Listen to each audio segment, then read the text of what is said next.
All right, good afternoon. We'll go ahead and get started. Welcome to our August Learning Community event. We're very lucky to have Rina Hisamatsu with us today, MCT2D's dietitian. So before we get started, I wanted to go through the CNE slides. So as always, here are the instructions for receiving continuing medical education credit for today's webinar. You can text the code 94662 to the number on your screen. If you do not text that number by that time, that is okay. You are still able to do this by signing into your CME portal account through Beaumont. You'll still be able to receive credit, but that just does expedite the process. So if you want to scan that QR code, you can send that text while we're getting started here. Today's activity is approved for AMA Category 1 credit, PRA Category 1 credit for nurses, pharmacists, as well as social workers, and registered dietitians and dietetic technicians. And so with that, we can go to the next slide. Oh, we put it all on one side. So that was it. I think there was only one disclosure for Dr. Lauren Oshman, who does have some stocks in publicly traded ineligible companies, including Abbott, AbbVie, Johnson & Johnson, and Merck, as well as Organon. So that was it. Thank you so much. So with that, I will go ahead and turn it over to Rina Hisamatsu, who, as I mentioned, is MCT2D's head dietitian. We're very lucky to have her here today to talk to us about the stepwise approach to low-carb counseling. So Rina, with that, I'll turn it over to you. Thank you so much, Jake, for the introduction. And hi, everybody. I hope you can all hear me okay. Today, I'm going to be really excited to have you on this Friday afternoon here in August. I'll be sharing with you today kind of a stepwise approach to low carb counseling. This is going to be me sharing my personal experiences with clinical encounters and sharing with you what has worked well for me so far. So as Jake mentioned, I am, with MCT2D, and also I practice in a primary care clinic here at Michigan Medicine. All right. So, our objectives and our aims today really is to utilize the spirit of motivational interviewing as it relates to building engagement with our patients and guiding those patient conversations to explore readiness and foster overall engagement and continued engagement with patients. I'll be sharing my experience and kind of share a step-by-step approach to low carb counseling that is patient-centered and individualized. And lastly, I hope that you will all kind of take maybe one or two strategies that you feel are applicable to you, and you can implement some low carb counseling strategies into your practice going forward.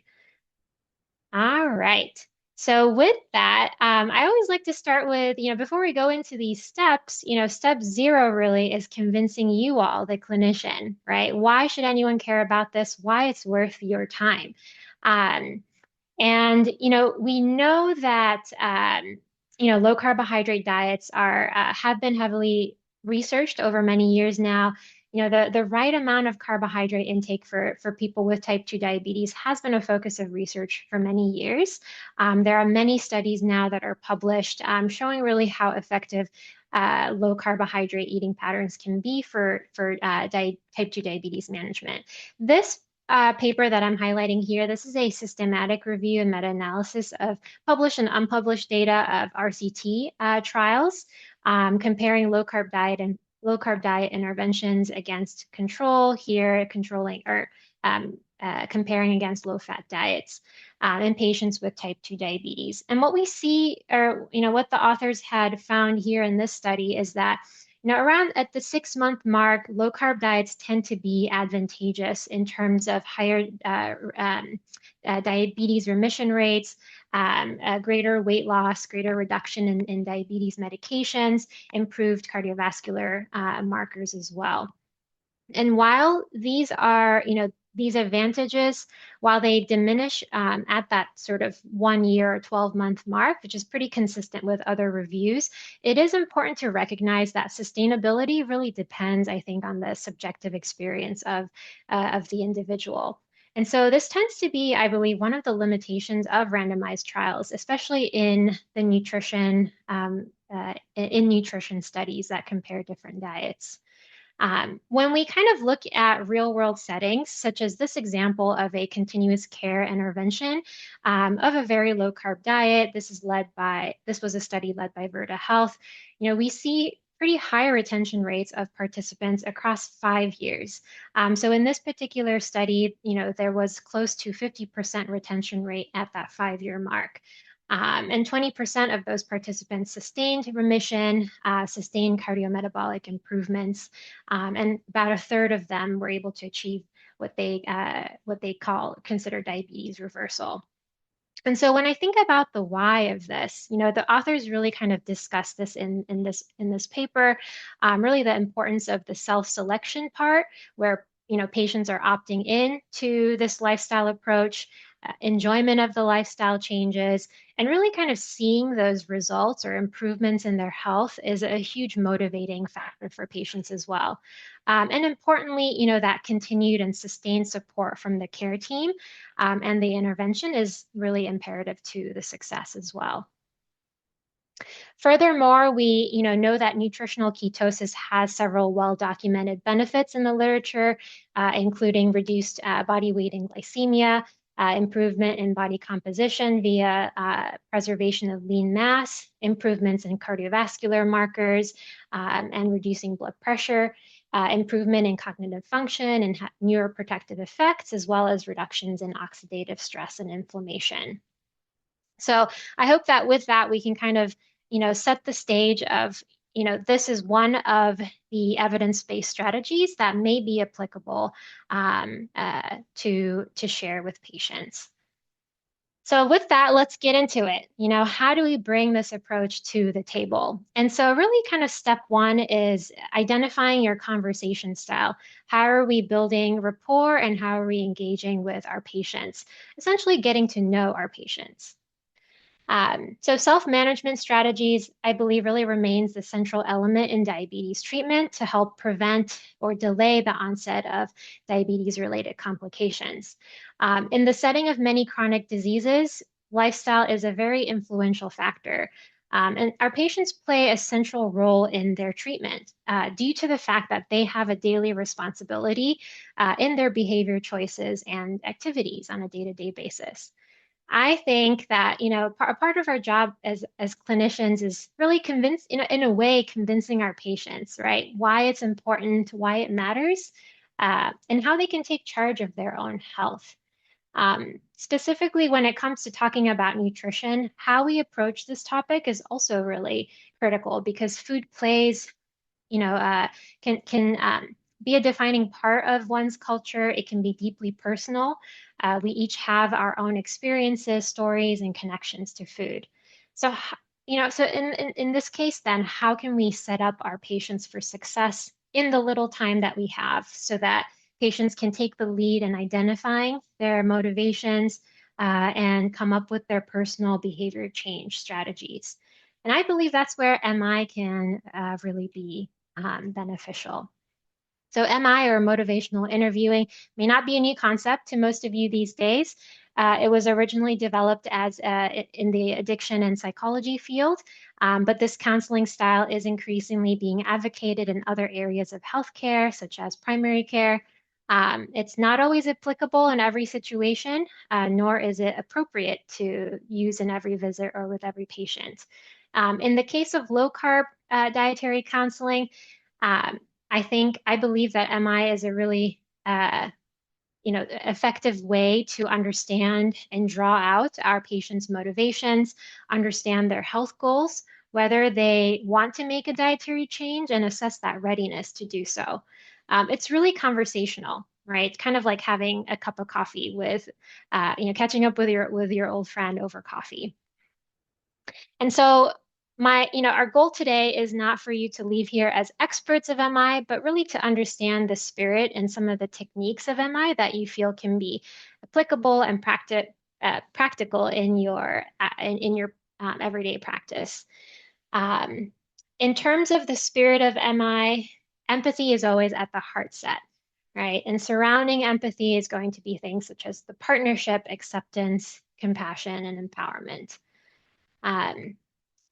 When it comes to some of the skills, the technical skills with MI, these are the principal skills. Many of you may already be using these strategies in your practice, such as reflective listening, open-ended questions, affirmations. Throughout the presentation, I'm going to share some examples of how these techniques can be applied in an encounter scenario. In my experience, I use a lot of reflective listening and affirmations. And I think, you know, as a human being, I think that there is something really validating, right, when we use some of these skills, because it really helps us build a sense of being seen and heard. So this is, I think, something that is unique about MI and something that can be really kind of a uh, key component to helping to build rapport and engagement. So this is a quick plug about a resource for that we have available in our collaborative. If we won't have time to really practice the MI skills today, but if you are interested in honing in on your patient engagement skills, we have a partnership with Amy Schneider from the Michigan Institute of Care Management and Transformation. She is offering one-on-one coaching sessions for all of our MCT2D clinicians. So she has two different types of appointments available, a patient engagement coaching session, as well as a simulation. So it's kind of a demo where you can role play as the clinician while Amy is role playing as the patient. So if you are interested in checking this out to kind of practice your skills more, I would highly recommend. I myself have done this training myself and have found it to be really invaluable. And we've had really good feedback from clinicians so far. All right.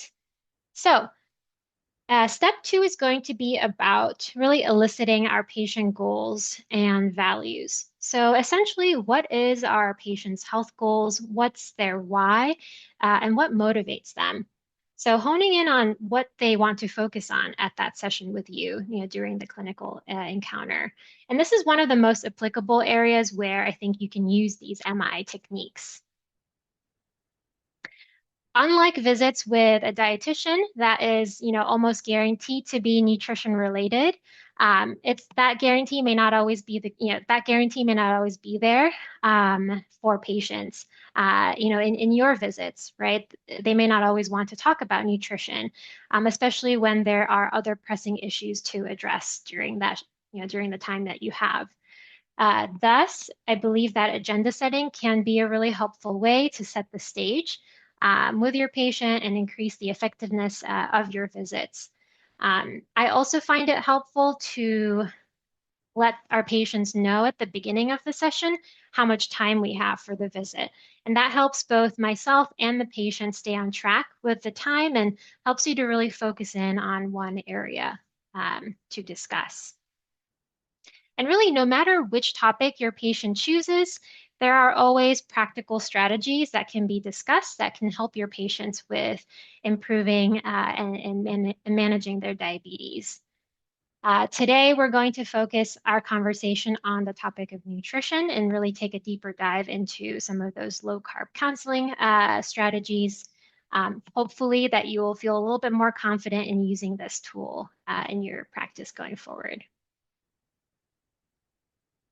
So, what do I usually start the conversation with? So, of course, like any encounter, I'll usually, start with rapport building, some icebreakers, right? How are you? How's it going? And really, what's on your mind today?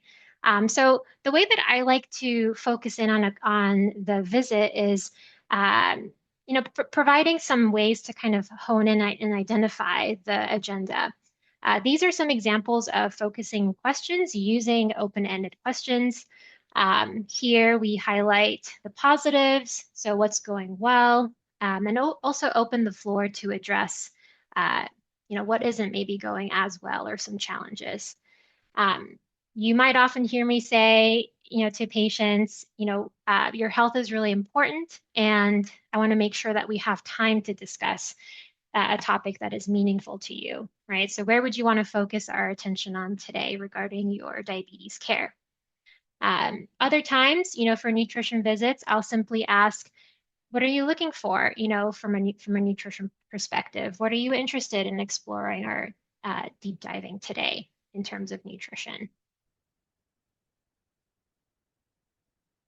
And as you get to know your patient, they may open up about their health goals, what's really important to them, really kind of their intrinsic motivations.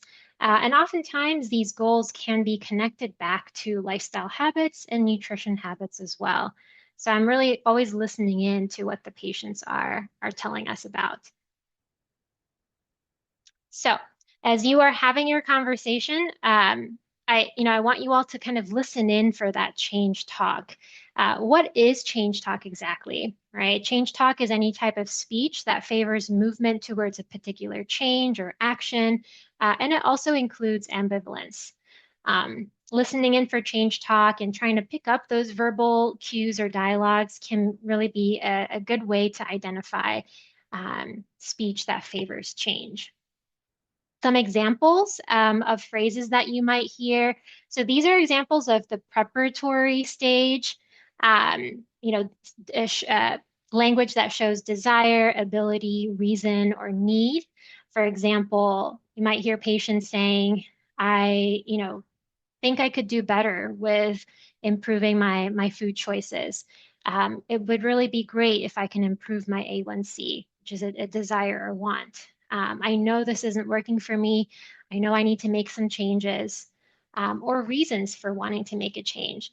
I think I would be able to improve my sleep if I didn't eat so late at night. Right. So these can be opportunities as you listen in on your patients to find a hook, right, through reflection and affirmation. Um, and this is something that can be really significant because when patients are on the fence about something, when they're maybe ambivalent about something, reflecting and affirming those things and validating how they're feeling um, can be really impactful. And not only that, we can really highlight that, that there is someone who believes in them, right? And if that someone could be us, I think it could have a profound impact on our patients' lives. So again, kind of honing in on how our words truly have a lot of power, especially as healthcare clinicians. In terms of, we also have mobilizing change talk. So these are some concepts and phrases you might hear from patients in this sort of mobilizing stage. Uh, they're showing commitment, activation, or taking steps towards making those changes. So they're dedicated to making a future change and working towards mobilizing those intentions. I will make an effort to make those changes. I'm willing to do something. I'm willing to, I think I could potentially make a change in this area. Or maybe they've already started to do things. I've bought new tennis shoes so I can go for a walk. These are really great opportunities to celebrate and acknowledge their efforts and commitments to change. So this is an example of a summary and also leading to that information sharing portion. Really connecting back to your patient's values based on what they've shared with you, some back and forth with open-ended questions to evoke change talk, reflecting, and now kind of summarizing and transitioning is a good next step. So this is just an example of that. You shared a variety of reasons of why it's important for you to manage your blood sugar and what motivates you. That's a lot of motivation. This change talk is a great opportunity where we can then bring up, it's usually my cue to bring up the topic of low carb diets. What if I told you that there was a way to improve your blood sugar by changing how we eat, right? This is also a great space for you to add your own flair, right? Use your skills of persuasion to entice your patient, get them excited to learn more about this nutrition approach to managing diabetes. So, are you interested in learning more about how diabetes can be controlled with dietary change? And really asking for that permission goes a really long way because it lets your patient know that they are in control of their own health and their own decisions. So that is an important step. All right, so step 3 is now explaining the rationale of low carbohydrate diets. Um, this is where we kind of, after that initial hook, it's sort of how do we get that sort of all, kind of full buy-in from our patients, right? And oftentimes we're working with really limited time during clinical visits or clinical encounters. So something to think about, is if you only had a few minutes to get your patients hooked or excited, why should they be interested in a low carb lifestyle and why is it so effective? What is your low carb elevator pitch? So I thought maybe it would be fun to take a few minutes to maybe ask the audience if there are any, good pitches that you all have as it relates to the low carb diet. Are there any brave members today in the audience that maybe wants to share what they might say?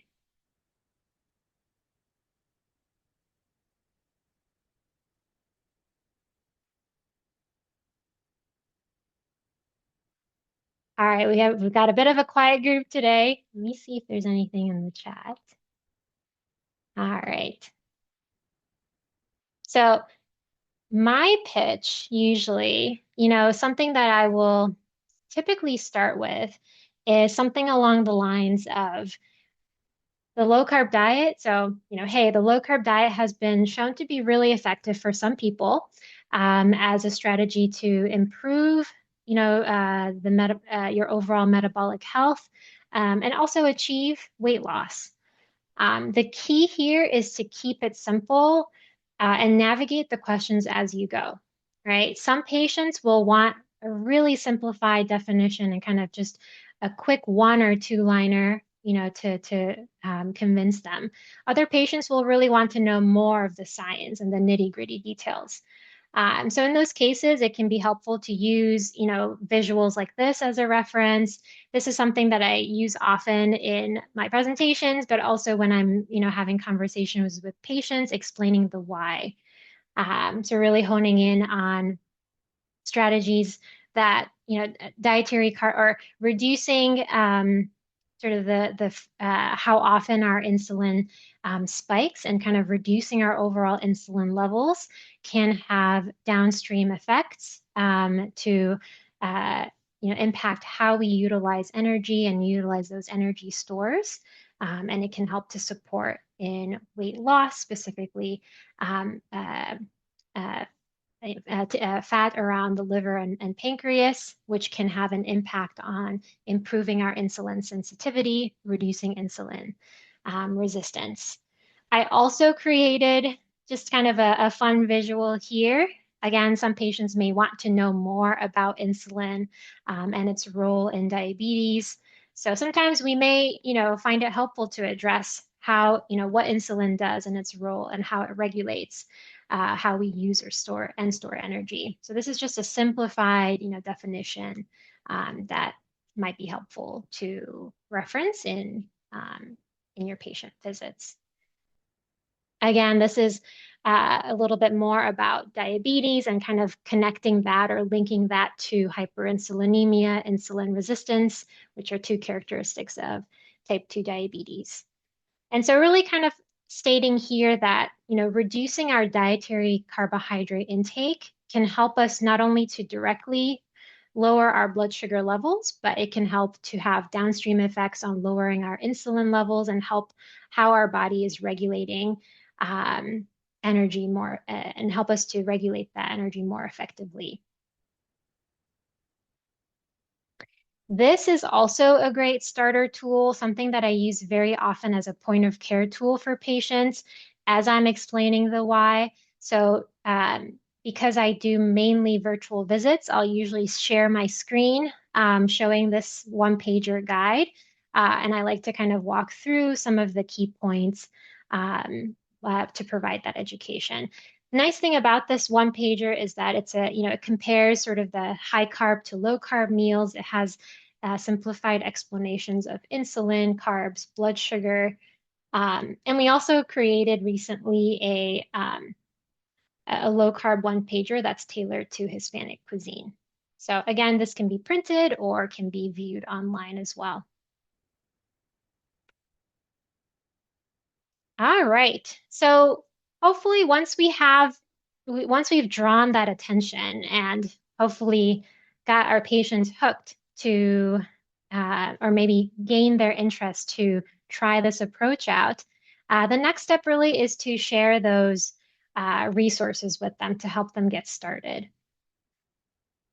So here, what typically will also define and offer is kind of the definitions of what a low carb diet is about. So those different definitions, and really working with your patient to determine what would be a suitable carbohydrate goal would be for them based on their medical history, their health goals, their preferences. I often try to identify the easiest changes to make based on their baseline intake.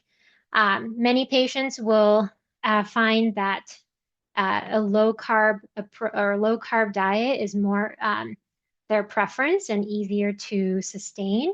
But some patients might benefit from or opt in to try a greater carb reduction and may want to explore a ketogenic diet. So again, kind of exploring with your patients to see what might be a good fit for them. So, since dietary carbohydrates have the most direct impact on blood glucose levels and insulin response, it is important for patients to build an awareness of carbohydrate containing foods and learn to identify, what are the most significant sources of carbohydrates in their own diet. And then finding ways to be mindful and reduce, right, depending on what they are going to implement, what strategies they're going to implement. And so you can use these tools. This is from the uh, low carb diet, the Intro to Low Carb one pager. You can use a tool like this to compare glycemic responses of two meals with different carb content. Another point that I emphasize with patients is that a low carb diet doesn't mean it's a zero carb diet, right? And really, the important thing is identifying what they're eating as a baseline, and also understanding, what are that kind of using that adapting or using flexibility to uh, make recommendations that align with their cultural preferences, and adapting to so that they're able to keep their favorite foods while maintaining a low carb lifestyle. So reducing portions of carbohydrates is oftentimes a really great way to do that, to, sustain and maintain their preferences, really focusing in on increasing their non-starchy vegetables, making sure they're getting adequate protein and fiber. Some of the best ways, I guess, to increase awareness around carbohydrates is really to get back to the basics, right? To learn about what foods contain carbohydrates, and really uh, understanding sort of where those carbohydrates are coming into through their diet. So these are some resources and tools that we have available. This is one of the Jumpstart blog articles that we have on the basics of macronutrients. We have a welcome packet that's on the Low Carb Jumpstart website that can be downloaded and distributed. And this has a comprehensive sort of details into meal planning as well as the basics of macronutrients and resources that help with meal planning. And we also have a carb. If patients want more of like a handbook that they can keep with them as they're learning to make those dietary changes, this carb counter might also be something that would be of interest to some of your patients. All right, I want to take an opportunity here to highlight really the impact of continuous glucose monitors in behavior change. They really are great nutrition conversation starters, and it can help motivate our patients to make behavior changes. And really specifically because CGM helps your patients see their glucose levels in real time and their individual responses to food and their lifestyle habits. And so I find that when patients are using their CGM features to their full extent, like logging their food in their CGM app, it can really provide strong data, right, to make a meaningful impact in their behavior change because they're able to then compare, their dietary habits to their glycemic response as well. As clinicians, I think the CGM provides really great data that we can interpret and discuss with patients during visits. We're able to identify glucose patterns and trends, can help to reveal when patients are in range or out of range, their 24-hour variability, episodes of high and low blood sugar levels as well. The daily glucose trends can help patients and clinicians work together to identify specific deviations from their time and range. And again, can help us to identify specific episodes of hyper or hypoglycemia, and also kind of see those daily fluctuations. So then, I've circled some areas where, again, might be points of conversation that can be discussed during the visit. Okay, so some helpful hints for dietary change. So this is something that, as patients are working towards uh, making changes to reduce or transitioning to a lower carb lifestyle, it can be helpful to consider tracking their carbohydrate intake or keeping a food diary, especially to help us determine where they are as part of their baseline diet composition. Even if it's just a short amount of time, for example, 1 week, this is sufficient information to provide some good data for your patients to start, to work off of. We have apps such as Carb Manager, Chronometer. These are some of the popular ones that I recommend to patients. And also normalizing gradual change. I think this is one area that I think is important to focus in on, especially for that sustainability piece. So, in particular, with very low carbohydrate diets, it is imperative as well to transition one at a time to reduce, side effects during that transition to nutritional ketosis. And also for many patients, they may find that transitioning one at a time or gradual change is less overwhelming. And also for patients who may not feel comfortable with making a significant, change in their dietary patterns, simply changing breakfast to a low carb option. We know in some of the research that in and of itself can have some beneficial effects on improving the 24-hour glycemic variability. And lastly, really understanding, again, what your patient is willing to change, finding a realistic first step for the individual. And as a quick reminder, I think as clinicians, we are here to make evidence-based recommendations and suggestions, but our patients are the ones that are going to make the decisions. So we have, the we have the power to empower our patients to make the decisions that honor their preferences and their health goals. All right, so again, these are just for patients looking for some some tracking apps. These are digital carb tracking apps that I recommend sharing with patients. Carb Manager, MyFitnessPal, and Chronometer. They are available for download.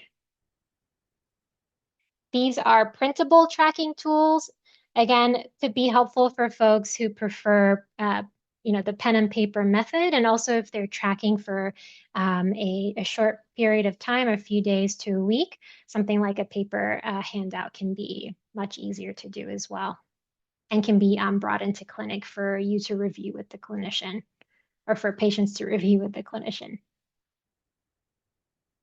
All right. So I wanted to emphasize really the importance of enjoyment, right, of the lifestyle change approach that patients decide to pursue, specifically around the low carb lifestyle. Um, the language that I use is rather than focusing on restriction or deprivation, Low carb lifestyle is really about emphasizing the foods that help to stabilize blood sugar levels, reduce insulin levels, and reduce the frequency of spikes. Um, uh, and really finding the foods that are enjoyable and delicious and satisfying for the individual to include. And really kind of focusing on the abundance of the foods that this meal plan entails. Many people, and something I say often is, many people are surprised to find that they are already eating a lot of low carb foods as part of their, baseline diet. So really kind of highlighting and addressing that, I think can also help uh, to kind of walk through or discuss sort of some of the misperceptions or misconceptions that people might have about a low carbohydrate lifestyle. All right. These are some of the basics of low carb meal planning. Um, they're oldies but goodies. These are some of the first resources that we've created through MCT2D. They are all printable as well and can be really great sort of basic resources to help patients get started with changes. It's the creating a balanced meal. We have a low carb grocery list, the low carb cheat sheet, and also the understanding nutrition labels is another basic handout that can help patients learn more about how to read and understand the food label. Okay. If you have patients who are highly motivated and want to have a lot of information up front, this resource could be one for them. So this is the welcome packet that you'll find in the Low Carb Jumpstart patient-facing website. It's a comprehensive sort of all-in-one packet that has information about the low carb lifestyle, meal planning strategies, and many of those starter tools that we just went through. This website itself is also a really great resource for patients because it's a self-guided and interactive website. So it has many features such as goal setting, where patients can write down their health goals and write down their own carbohydrate goals. They can learn more information about carb tracking resources and download many of our popular resources through MCT2D. We have a great interactive plate planner or meal planner for some ideas and inspiration, the grocery list, and I'll talk a little bit more about the new tool, but we also this is where our low carb recipe generator Satisfy is housed as well. All right. For those who are interested in more of a video learning format, we do have a three-part Intro to Low Carb video series. So this is also in our resource page. It's in our collections. So I have the link to each of the videos as well as the series. So this has like back to basics and some of the kind of core meal planning strategies that are in a video format. Okay, next is personalizing your recommendations. And so tailoring and customizing to patient preferences and needs. I wanted to share a little bit about protein recommendations. So typically the two things that I hone in on when it comes to low carb diets is um, working with patients to identify kind of a rough carbohydrate goal, really letting them know that low carb diets, we're de-emphasizing calorie counting. We're really focusing in on keeping track of carbohydrates, right? So it's more carbohydrate counting rather than, or carbohydrate awareness rather than calorie counting. And the other part of it is also protein. So making sure to provide a protein estimate or a kind of a protein target or range can be is something that I would advise as well when walking through these recommendations. So there is a growing body of evidence supporting protein intakes above the RDA of 0.8 gram per kilogram, with higher ranges of 1.2 to 1.6, consistently outperforming the RDA in terms of muscle protein synthesis, bone health, and overall longevity. In addition to that, consuming a higher protein intake during weight loss has also been shown to preserve lean mass improve satiety and appetite control, and also shifts the weight loss towards fat mass. Um, and so this is just an example that I provide. We do usually cap we cap at, for individuals, we cap at BMI of 30. So for individuals with BMI greater than 30, I would typically calculate using their weight at BMI 30. So this is just one example that I show here. For most people, that protein range typically amounts to about 80 to 100 grams of protein. Um, and for many folks, you know, reaching that 100-gram target can be challenging. And in these cases, I typically explore with patients to understand where they're at. So to kind of, again, use a little bit of, tracking for a few days to see what their average protein intake is, and then kind of finding ways where maybe they can make some tweaks or modifications. So typically, if they're getting about 80 grams, 80 to 100 is usually a good place for them to stay. So what does 100 grams of protein typically look like? So this is just a snapshot of like what one day might look like if someone was to consume about 100 grams on a low carb diet. So you can see here, 3 meals and a snack provided a little bit over 100 grams. And again, this is just one day, but this, again, shows here that it can be done. It can, through foods. Some patients are going to prefer maybe easier options to add in protein into their day, or may have some dietary considerations or restrictions. Where they may not consume animal-based protein sources. In those cases, I have found that it can be helpful to really reinforce those low carb, high protein plant-based sources like tofu or soy-based foods, as well as for some folks, it can also be helpful to include protein supplements such as pea protein or soy protein into their day. All right. So many of us work with really diverse patient populations from various cultural and socioeconomic backgrounds.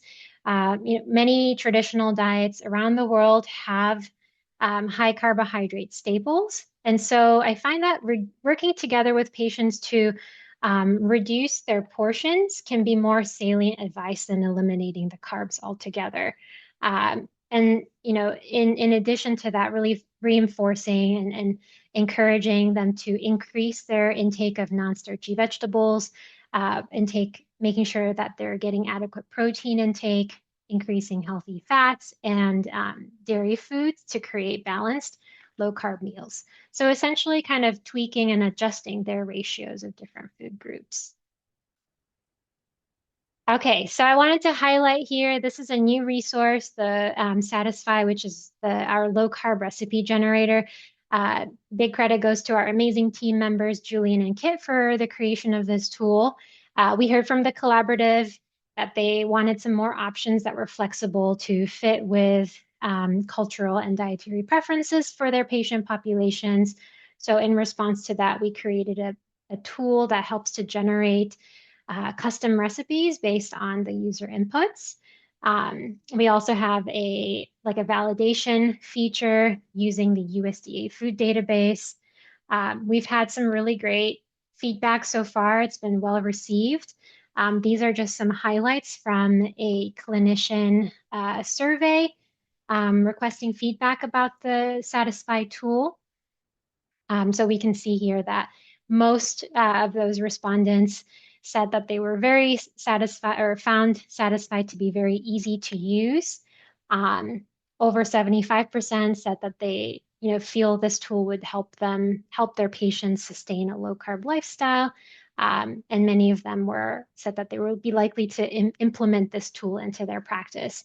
So if you haven't already tried this recipe generator, I highly recommend check it out, play around with it. This is a really awesome tool that you can also use as a point of care tool to show patients like how to use it. We unfortunately won't have time today to show you a live demo, but we do have the link. This lives in our low carb jumpstart website for your reference. Okay, so these are just some older tools that we have available for print. So we do have some sample 7-day meal plans and culturally tailored versions of them as well. Okay, so last step here is monitoring progress and addressing barriers. So this is really about the follow-up. At one of the there was a recent webinar that I attended where the speaker mentioned that 99.9% of the year, a plan or intervention goes unsupervised. And this really kind of hit me, right? Because this is, really, I feel is really relevant to all of us and all of our clinics that we, practice in, right? Most of life happens outside of the clinic for patients. In on average, we might have maybe 2 hours of clinical contact per year, 20 to 30-minute video, or 20 to 30-minute visits, maybe quarterly, 4 times a year, right? So how can we best continue engagement with our patients and help them to monitor their progress, monitor their adherence, and address any barriers as they come along? And so with any intervention, I think it's really important to evaluate outcomes. Ideally, 3 to 6 months to see if those lifestyle changes are the right fit for the patient, assess whether there are clinical changes, for example, in weight, glycemic control. Are there any updated labs, for example, lipid changes? And also weigh that against their subjective experience. Are they enjoying the lifestyle change? Are they finding it sustainable? Where do they need that additional support, or what challenges are they facing? So this helps us to then identify the next steps and a follow-up plan. And the frequency of touch points can really be dependent on the patient.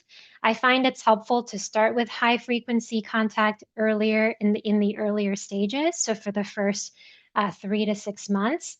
And patients really tend to appreciate the follow-up for accountability, especially with dietary or lifestyle change. A lot of patients often tell me, hey, I really would appreciate meeting you sooner because it keeps me accountable with the diet changes that I'm making.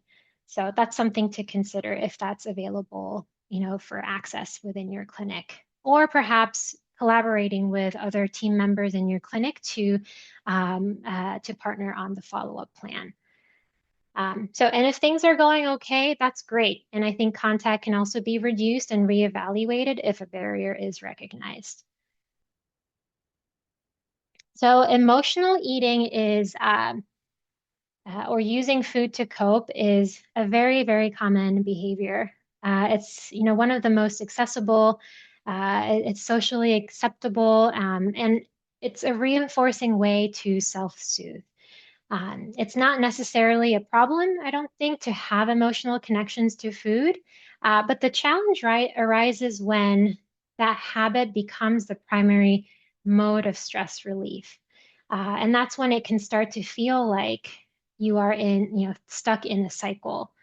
And so when patients open up to me about challenges navigating a food craving or emotional eating, this is typically sort of a rough approach that I like to take and has helped some patients of mine.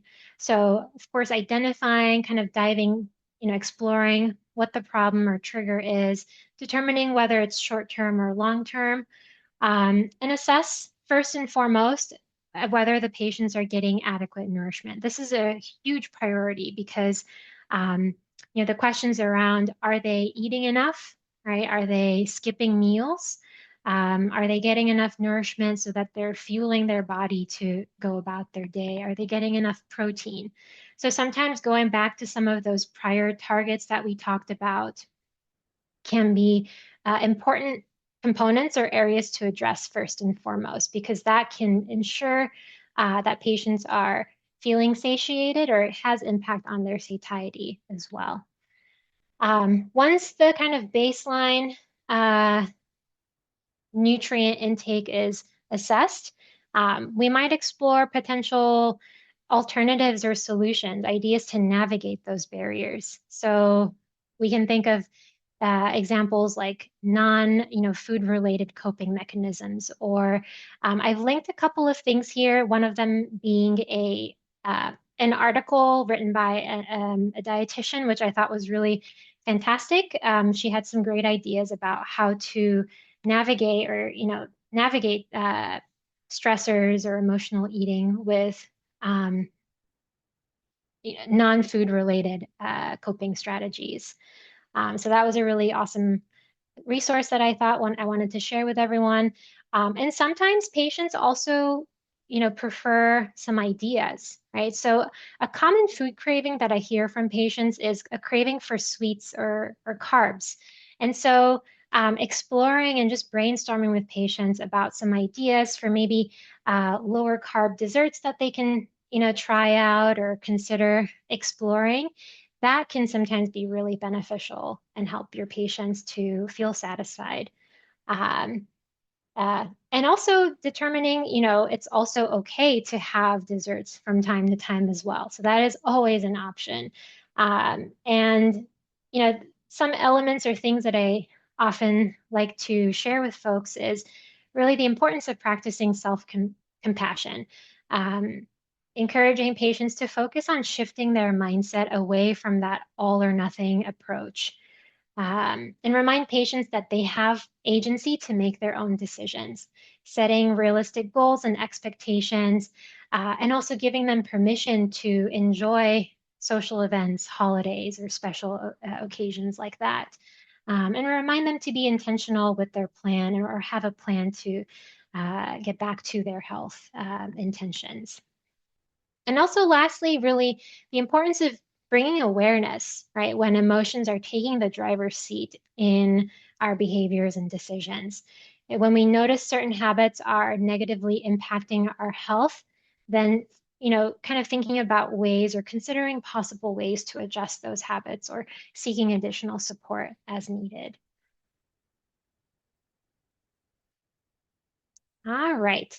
Food access and cost is another common barrier to low carb diet adherence.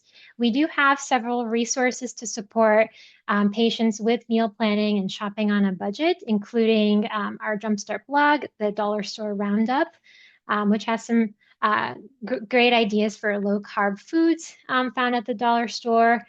Um, some of the key factors that I discuss with patients is that a low carb diet can be achieved on a budget, on any budget, right? Really, the key is to set aside some time to planning ahead, shopping simply, and sticking to the low carb basics. Looking for being savvy with the weekly sales on proteins, buying in bulk when you're able to, choosing seasonally and local food, and then cooking in bulk when to allow for leftovers. Just these are some common tips and tricks that I like to share, and these are some resources that can be helpful to your patients as well. All right, so to summarize, these are some of my tips to build and maintain engagement with your patients. Um, Engaging, with patients to identify their health goals and picking an area of focus for that visit, explaining the rationale of low carb diets, your 30-second or 1 minute elevator pitch, providing resources to help them get started. I do believe the less is better, right? Less is more when it comes to resources. Some people, again, want to have a lot of information all at once, but most people, I think, prefer to have just a couple to get started, like the one pager, for example, and maybe sharing the website to go with it, like the low carb jumpstart. And that way, patients can explore in their own time. Tailoring those recommendations to your individual patient's needs, and then setting a regular cadence for follow up, identifying barriers or challenges to adherence and reevaluating the plan as needed. So really here, I just wanted to kind of end here with, really there is no right way to practice low carb counseling. I think what I would love all of you to kind of take away with is identifying what you do well, right? What is your kind of secret sauce or skill that you can hone in on? You may need to determine specific factors or considerations that impact the population that you work with. And based on that, you can gather some resources to create that toolbox to assist your population. So I hope that there are some uh, good resources and tips that you can take away today to help your patients moving forward. Um, we also have some new tools on low carb counseling. So if you're interested in kind of a one-pager summary of those MI techniques for low carb counseling, we have one of those. And then we also have the clinical pearls for clinicians as well. And so with that, I wanted to thank you all. I think I went a little bit over my anticipated time, but um, Couple of questions in the chat, Rena, about protein intake. So the first one was, what do you use for diabetes and kidney disease protein recommendations? yeah, that's a great question. So, for patients with, typically, I would choose for patients with progressive CKD, I would stick to zero point 0.8 grams per kilogram of body weight. There is actually some ongoing research as well about some, specific protein recommendations, but I would say typically what I do in practice is zero point 0.8 to 1.2 for patients with diabetes and CKD. And the next one was related to that. Are protein recommendations based on actual body weight or goal body rate? Body weight. Yeah, so I use their actual body weight. Again, if patients, I kind of use the cap of BMI 30, and so for patients with obesity, I will calculate sort of what their weight is at BMI 30 and use that as the in my calculations to estimate protein. Great. Next one here. Did I hear you say that sometimes people crave concentrated carbs when they are restricting or losing weight? And then what did you recommend in regards to that? Let's see, people crave concentrated carbs. I'm not sure what you mean by that. So, I think she was in asking if that's what one of the things that you had said. okay. I don't think I mentioned that specifically. Concentrated carbs. Um, no, so I don't think I said that specifically, but typically, so in regards to cravings, is that what you mean, Mary? So what I see, or what I hear often from Sorry, can you patients. hear me? Oh, yes, I can. Sorry, I'm so sorry. I'm struggling to get these notes taken fast. Sometimes you say things, I'm like, oh, I want to write that down. Um, I thought you said something about cravings, and I thought that's what you meant. I'd heard that before, and I didn't know if there was some science behind it that when you're losing weight or you're not taking the same amount of I guess just in general Mhm. nutrition that Mhm. is a phase your body goes through where you start to crave sweets because I've heard patients say I'm craving sweets. Yeah, yeah, great point, Mary. So yes, I do often hear patients say that they have cravings for sweets. And typically what I would first kind of explore with them is to make sure that are they getting enough to eat? Are they getting enough nutrients in their day? Right? So really prioritizing whether they are having consistent, meals throughout the day. Are they hitting their protein goals? That will also help in improving satiety. And also, so really kind of focusing in on that. And then one of the things that I have found helpful, people oftentimes will ask me, are there things that can help satisfy, the something, for something sweet? And so this is where a low carb dessert, or kind of brainstorming with them, what are some options for maybe a lower carb dessert, could be a great place to explore. And that's where, let me go back to that slide. The Pinterest page is really can be a good resource for that, because it has a ton of recipes to inspire people to try any one of these options. I will say, I think so. The research also kind of points to what the research has shown is that individuals who are following a very low carbohydrate diet, in which they are in nutritional ketosis, one of the potential benefits of that is actually to kind of lower or diminish their cravings for sweets as well. So I guess that's something to consider or think about as well, or one of the benefits that could be discussed with patients as well as they're considering what approach to take or try out. Question here. Do you have specific thoughts or recommendations on patients who are on a GLP-1 receptor agonist and want to pursue low carbohydrate diets, as it's recommended to be careful with adequate carb intake on those medications? Yeah, so following a low carb diet is safe to do on a GLP-1.